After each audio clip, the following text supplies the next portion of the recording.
Location: downtown Memphis, Tennessee. Date: October 9th, 2024. Time: 6:27 p.m. A routine stop, a shove, a backpack flung to the ground with no apology. Officer Kent thought it was just another day. He saw a young black boy and assumed the worst. Hours later, that same boy would be cradling Kent's infant son on a smoky, broken street, refusing to leave him behind. This story isn't about justice served by the system. It's about humanity served by the least expected person. The sky hung low and gray over Memphis. Rain tapped gently on windshields, soaking the cracked streets. Puddles gathered in potholes while storefronts blinked their neon signs through the drizzle. Everything looked tired. The kind of tired that sits in the bones of a city long overlooked. Officer Brian Kent patrolled the block like he always did. Tense, watchful, suspicious. He sat behind the wheel of his cruiser with one hand on the gear and the other resting just near his radio. His eyes scanned every corner, every shadow. He didn't blink often. 14-year-old Elijah James walked along the sidewalk, hood up, headphones in, his shoulders hunched slightly from the weight of his backpack. Inside were art supplies, sketchbooks, and the latest stack of comics he had borrowed from the library. His walk was unhurried, quiet, with a rhythm all his own. He nodded to the beat in his ears, lost in thought. The cruiser turned the corner. Tires screeched without warning. A short siren chirp cut through the rain. Elijah flinched, yanking out one earbud. The police car stopped hard next to the curb. Officer Kent stepped out fast, one hand hovering near his belt. "What you got in there?" he barked, gesturing at Elijah's backpack. Elijah blinked, startled. "Just books, sir." Before he could reach for the zipper, Kent yanked the bag off his shoulder, slammed it to the ground, and kicked it open. Notebooks, pencils, and comics spilled onto the wet pavement. Sketches fluttered across the sidewalk like fallen leaves. Kent stared at the mess, then grunted, "Stay out of trouble." He turned and got back in his car. The cruiser pulled away, tires splashing through puddles. Elijah stood in the rain, staring at his soaked drawings. He bent down slowly, gathering the wet pages one by one. His palms smeared graphite and ink as water ran down his sleeves. None of the storefronts opened. No one came out. A bus rolled by without slowing. Just a boy and his artwork in the rain. Hours later, their paths would cross again, on opposite sides of the same tragedy. Where are you watching from, and what time is it? Drop it in the comments. Elijah lived in a second-floor apartment off Jackson Avenue, in a building where the stair rail rattled and the lights flickered after every storm. It was small, with thin walls and a view of a laundromat parking lot, but it was home. He shared it with his older sister, Raina, and her 1-year-old daughter, Ava. Their mother had passed away 2 years ago from a sudden illness, leaving Raina to step in as both guardian and guide. Elijah's room was a corner of the living room, separated by a curtain strung from wall to wall. On his side of that curtain, the walls were covered in sketches. Superheroes, cityscapes, dialogue bubbles. It was his world, his safe place. Art gave him a way out, even when he could not physically leave. He dreamed of becoming a graphic novelist, not just to publish, but to tell stories that mattered. Stories where kids like him could fly, save lives, and shape their own destinies. After school, he would go to the library, fill his backpack with books, and spend hours in the study room sketching panels and inking pages. His fingers were always stained with graphite or marker ink. He had seen police officers stop boys like him before, on the sidewalk, in corner stores, at bus stops. It was always loud, always aggressive. Guilt was assumed, never questioned, but Elijah tried not to let it harden him, Always lead with who you are, Raina told him again and again, not how they treat you. He took her words to heart, even when his drawings were torn, even when his voice was dismissed, even when fear crept in. He held on to who he was, a boy who loved stories, who believed in kindness, who saw the world in color. Across the city, Officer Brian Kent lived in a suburban neighborhood behind a chain-link fence. He was a 10-year veteran of the force, known for his clean record and firm presence. He showed up early, followed protocol, and rarely spoke more than necessary. He had a wife, Leah, and a baby boy named David. The nursery was painted sky blue. The crib stood under a mobile of stars, but home life was tense. Long hours left Kent distant. Short replies turned into arguments.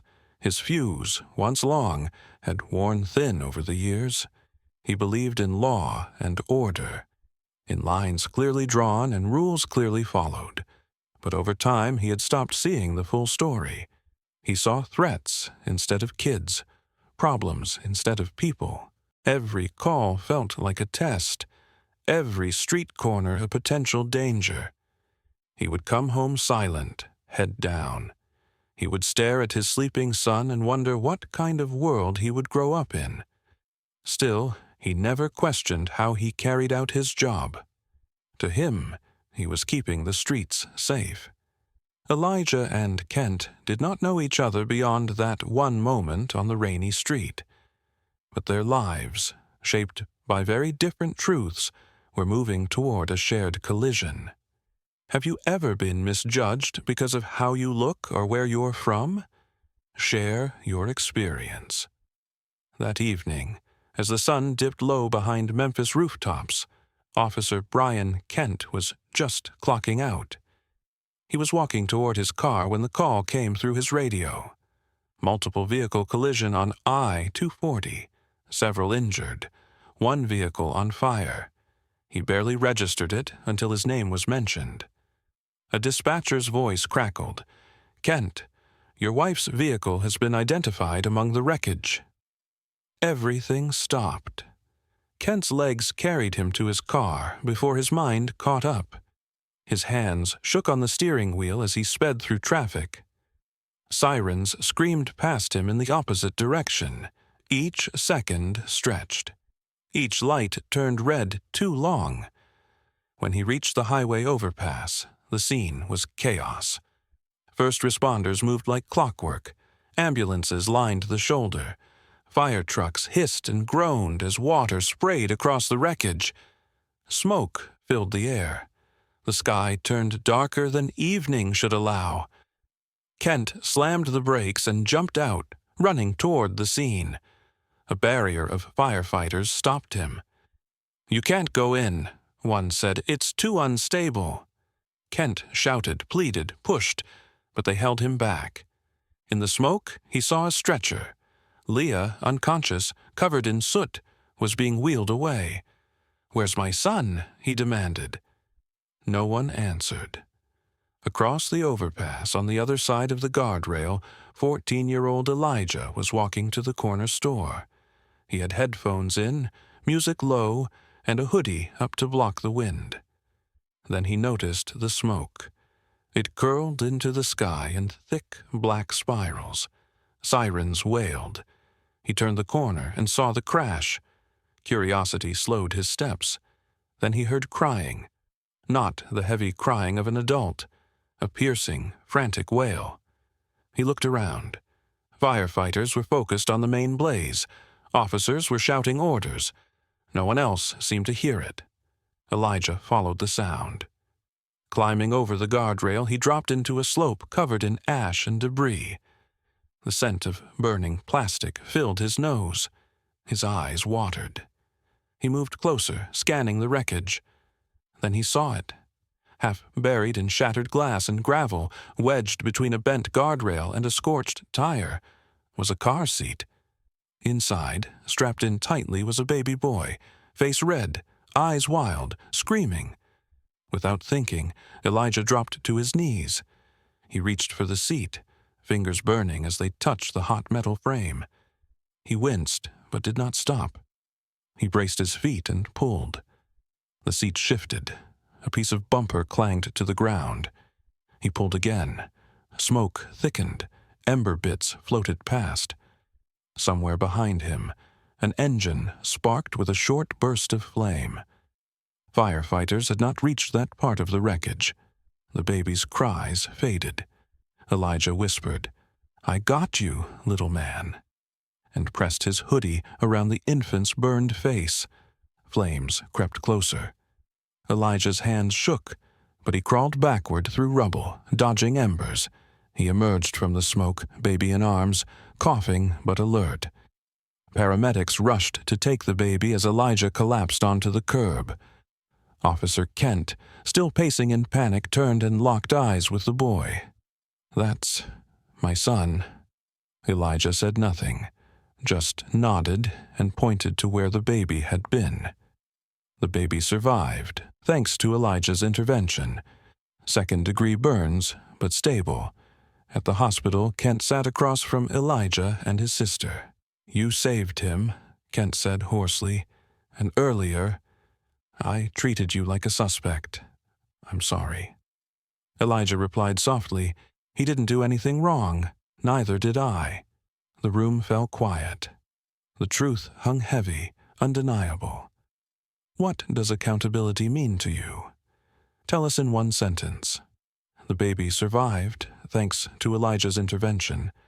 Second-degree burns, but stable. At the hospital, Kent sat across from Elijah and his sister. The air between them was tense, layered with the weight of what had passed only hours earlier. A nurse brought in water, left it untouched, and closed the door softly behind her. "You saved him," Kent said hoarsely, his eyes not quite meeting Elijah's. "And earlier, I treated you like a suspect. I'm sorry." He looked down at his hands, rough and trembling. There was no badge on his chest now, no radio clipped to his shoulder. Just a father, humbled by the boy who had stepped into fire to save his son. Elijah shifted slightly in his seat. He wore clean clothes now, his hoodie folded on the chair beside him. The hospital had given him shoes to replace the ones burned through by the wreckage. "He didn't do anything wrong," Elijah said quietly. "Neither did I." The room fell silent again. Rhina, Elijah's sister, placed a hand on her brother's shoulder. She did not speak either. She had said enough on the ride over, how proud she was, how terrified, how angry. Kent's jaw tightened, but he nodded. The truth hung heavy in the space between them. Nothing could erase what had happened on that rainy street earlier. But something had shifted. Kent stood slowly. He looked at Elijah, this time directly. "Thank you," he said again. "Not just for saving him, for showing me something I needed to see." Elijah gave a small nod. He did not smile. It was not a moment for smiling. When Kent left the room, he paused at the door, then continued down the hallway where his wife and son waited. Elijah leaned back slightly, letting out a long breath. Rhina squeezed his shoulder again. She did not need to say she was proud. He already knew. "What does accountability mean to you? Tell us in one sentence." A week had passed since the crash. The city had moved on as cities do. Headlines shifted, sirens wailed for new emergencies. But in a small apartment on Jackson Avenue, something still lingered. Elijah sat at the window, sketching quietly while his niece napped on the couch. The rhythm of pencil on paper was familiar, comforting. His sister, Rhina, folded laundry nearby, humming softly under her breath. There was a knock at the door. Elijah looked up. Rhina opened it cautiously. Standing in the hallway was Officer Kent. He wore plain clothes, not a uniform, and in his hands was something wrapped in brown paper. "I just wanted a minute," he said. Rhina nodded slowly and stepped aside. Kent walked in and held out the package. "This is yours." Elijah took it carefully, unwrapping the paper. Inside was his sketchbook, the same one that had been kicked open in the rain. But now it was rebound. The pages, once smeared and soaked, had been dried, flattened, and cleaned as much as possible. Tucked into the front cover was a small, handwritten note. "You saw a child, not a color. I see that now." Elijah read the words once, then again. He flipped through the book. Some pages were still faint with watermarks, but the images were mostly intact. His superheroes, his city streets, his imagined worlds. Toward the back, he paused. On one blank page he had drawn something new. In clean, careful pencil lines, he showed himself holding a baby. Behind them was a fire truck. In the distance, smoke curled above a highway. He had written a title at the top of the page, "The Page That Changed Us." Raina came to stand behind him. She placed a hand on his back, just between his shoulder blades. "This moment will stay with me forever," Elijah said quietly. Kent nodded, emotion resting just beneath the surface. He looked at the sketch, then at the boy. He did not try to explain anything else. There were no speeches left to give. He turned to leave. Elijah held the book to his chest. Out the window, the city carried on. But inside that room, something had shifted. Something small, but true. What moment changed you forever? Comment with one memory. Elijah did not act out of vengeance. He did not move toward the fire because he wanted to prove anything. He acted out of instinct and compassion. It was as natural as breathing. There was danger. A child needed help. That was enough. Officer Kent's worldview cracked open in one night. Years of seeing only threats in young faces, of bracing himself before every interaction, of expecting the worst, shattered in the image of a boy cradling his son. That night changed him. Not in a dramatic speech or a tearful apology, but in a quiet reordering of what he believed to be true. The city took notice. News of the rescue spread fast, not just because of what Elijah had done, but because of who he was and what it revealed. Schools began inviting Elijah to speak at assemblies. He stood on small stages in gymnasiums and auditoriums, talking not about bravery but about choosing to see the full picture. He never raised his voice. He spoke plainly. He told students about the day his drawings got soaked in the rain, about the baby he held in his arms, about how silence is sometimes louder than shouting. Police departments took note. A few began hosting dialogue workshops, inviting students and officers to sit in rooms and simply talk. Not about blame, about listening. Elijah's name often came up as the reason those conversations started. Officer Kent spoke publicly only once. During a televised press interview, he was asked what he had learned. He sat still for a moment, choosing his words. "Sometimes the person you ignore is the one who might save you," he said. That sentence made its way across newsrooms, classrooms, and city bulletins. At home, Elijah stayed grounded. He still walked to the library. He still read comics and added pages to his graphic novel. He drew not for praise, but because it helped him breathe. His sister continued to push him, encourage him, and remind him that who you are is always bigger than how others treat you. Elijah never expected recognition. What mattered most was the moment on the side of the highway when a child had needed help, and he had not waited. That moment had changed a baby's future, a father's heart, and a city's direction. What lesson do you take from this story? Let us know and share it with someone who needs it. The story hit national headlines within a day. Front pages across the country printed bold letters that read, Boy saves baby after cop assaults him. The details unfolded with urgency and emotion. News anchors read the updates with trembling voices. Some wept on air. It was not just a news story. It was a reckoning. The image that captured the world's attention was one taken by a bystander with a cell phone.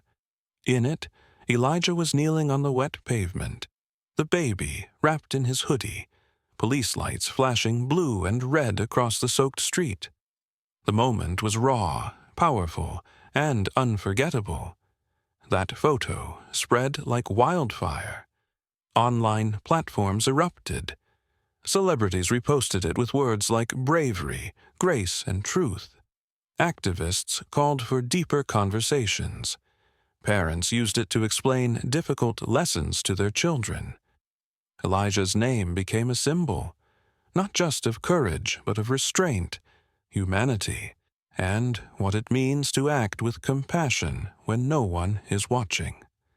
Thousands of people donated to his future. A scholarship fund was launched by a coalition of educators, artists, and community leaders. It was called the Elijah James Bravery Grant, dedicated to supporting youth who exhibit moral courage and creative potential. Messages poured in from every corner of the world. Handwritten letters, digital art tributes, emails filled with gratitude. One child mailed a crayon drawing of Elijah flying over a city, baby in one arm, sketchbook in the other. But Elijah did not seek the spotlight. He remained grounded, choosing stillness over spectacle. He thanked people when they approached him, smiled politely during interviews, and always directed attention back to the lessons, not the praise. Officer Kent, meanwhile, faced scrutiny and questions. The department launched a formal review of his conduct.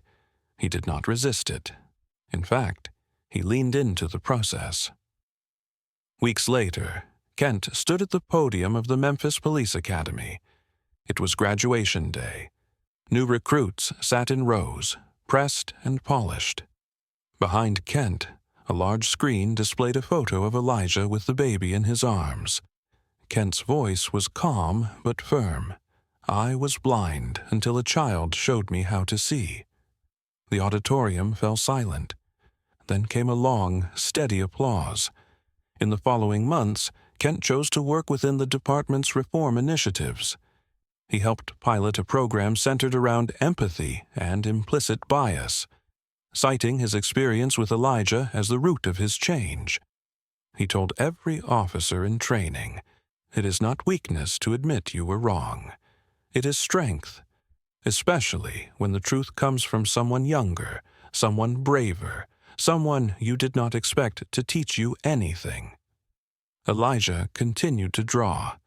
His sketchbook, now restored and filled with fresh pages, carried new stories, ones about healing, accountability, and the kind of bravery that wears a quiet face. His sister kept the scholarship letter taped to their refrigerator. Every time she passed it, she smiled. If you could name a scholarship after a value, what would it be called? Drop your answers. Elijah now spends his weekends at youth centers and community rooms, talking with students about resilience and forgiveness. He does not stand behind podiums or wear medals. He sits in circles, draws with kids, and tells the truth plainly. He shares his story not for praise, but for purpose. In those rooms, he listens just as much as he speaks. When a child asks if he ever felt afraid, he nods. When someone asks if he regrets helping, he says, "Not for a second." His life changed the night he ran toward smoke and fire. But what followed shaped him even more. Elijah used his scholarship from the Bravery Grant to begin formal art studies. Alongside his classes, he began developing a graphic novel titled Ash and Light. The story follows two boys, one who can harness flame, the other who bends shadows. Both are judged for what they appear to be, but through their friendship, they reveal what true strength looks like. The book explores injustice, courage, and how healing can emerge from the most fractured places. Ash and Light gained attention before its first release. Publishers reached out. Schools requested early versions for classroom discussions. Elijah worked late into the night, pencils worn down, vision always clear. Meanwhile, Officer Kent stepped away from the force. He retired early, not from disgrace, but from realization. His final badge ceremony was small. He declined interviews. Instead, he quietly began volunteering at youth centers. He started with simple tasks, helping with after-school snacks, reading stories, organizing basketball games. Over time, kids warmed to him. He never mentioned his past, but when asked, he never lied. He told them what happened and what he had learned. Elijah and Kent crossed paths occasionally, no grand speeches, just a nod. A shared understanding that something old had broken and something better had taken root. Every year on October 9th, Elijah visits the stretch of I-240 where it all happened. He brings a single bundle of sunflowers and lays them by the guardrail, not as a memorial to pain, but as a mark of change. He is not alone. David, now a toddler, walks beside him. Kent follows behind with Raina and her daughter. They stand quietly as Elijah crouches, placing the flowers. Sometimes they speak, sometimes they do not. The presence says enough. At schools, when Elijah speaks, he often ends with the same words. They said it was just another stop. But that stop didn't end me. It began something new. He pauses there. He lets it sit. Then he opens his sketchbook and reads a few panels from Ash and Light. The kids lean in. The story always brings the room to a hush. Elijah knows he cannot control how people see him, but he can choose how he shows up. And he shows up fully, honestly, every time. What would you do if someone who hurt you needed saving? Would you step in? Let us know in the comments.